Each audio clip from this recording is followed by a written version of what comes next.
Friends, எல்லாருக்கும் வணக்கம். நாம இன்னைக்கு பார்க்க போற டாபிக் ஹெர்பாலைஃப் அஃப்ரெஷ் எனர்ஜி ட்ரிங்க் பத்தி தான் டீட்டெயிலாக பார்க்க போறோம். டெய்லியும் டீ காஃபி குடிக்கிற பழக்கம் இருக்கவங்களா நீங்க, உங்களுக்கு தான் இந்த வீடியோ. அதிகப்படியாக டீ காஃபி குடிக்கிறவங்க இந்த அஃப்ரெஷ் எனர்ஜி ட்ரிங்கை எடுத்துக்கலாம். 15 இயர்ஸ்க்கு மேலே இருக்க யார் வேணும்னாலும் இந்த அஃப்ரெஷ் எனர்ஜி ட்ரிங்கை எடுத்துக்கலாம். இந்த அஃப்ரெஷ் எனர்ஜி ட்ரிங்க்ல என்னென்ன இன்கிரீடியன்ஸ் இருக்கு, இதை எப்படி எடுத்துக்கிட்டா என்ன பெனிஃபிட்ஸ் கிடைக்குங்கிறத பார்க்கலாம்.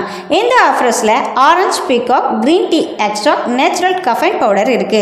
இந்த அஃப்ரெஷ் நாம எடுத்துக்கும் போது ரொம்ப எனர்ஜியா இருக்கும். இந்த அஃப்ரெஷ் ட்ரிங்கை எப்படி ப்ரிப்பேர் பண்ணலாம்னா 160 ml ஹாட் ஆர் சில் வாட்டர்ல 1 ஸ்கூப் அஃப்ரெஷ் மிக்ஸ் பண்ணி நல்லா சூடா எடுத்துக்கலாம். இதனால உங்களோட பாடி மெட்டபாலிசம் அதிகரிக்கும். ஒரு அஃப்ரெஷ் பாக்ஸ்ல 50 கிராம் இருக்கும். நீங்க 50 அஃப்ரெஷ் இதுல ப்ரிப்பேர் பண்ண முடியும். இந்த அஃப்ரெஷ்ல 7 ஃபிளேவர்ஸ் அவைலபிளா இருக்கு. Lemon, cinnamon, peach, ginger, Kashmir kahwa, tulsi, elaichi, இப்படி 7 ஃப்ளேவர்ஸ் இருக்கு. இந்தியாவிலையும் சரி தமிழ்நாட்டிலையும் சரி டீ காஃபி குடிக்கிறவங்க தான் அதிகம். ஒரு டீ 120 ml டீல 140 150 கலோரிஸ் இருக்கும். ஒரு நாளைக்கு 2-3 டீ காஃபி எடுத்து கண்டிப்பாக எல்லாரும் குடிச்சிடுவீங்க. அப்போ கலோரிஸ் அதிகமாகிடும். நீங்கள் ஒரு அஃப்ரெஷ் எடுத்தீங்கன்னா 4 கலோரி தான்.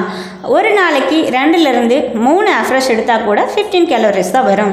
இந்த அஃப்ரெஷ் எடுக்கும்போது நீங்கள் ரொம்பவே ஆக்டிவாகவும் எனர்ஜியாகவும் இருப்பீங்க. அஃப்ரெஷ் உங்களுக்கு வேணும்னாலும் அஃப்ரெஷ் பற்றின டீட்டெயில்ஸ் வேணும்னாலும் ஸ்க்ரீனில் தெரிகிற என்னோட நம்பருக்கு கால் பண்ணுங்கள். நான் உங்களுக்கு ஹெல்ப் பண்ணுறேன். நாளைக்கு இன்னொரு இன்ட்ரெஸ்டான வீடியோ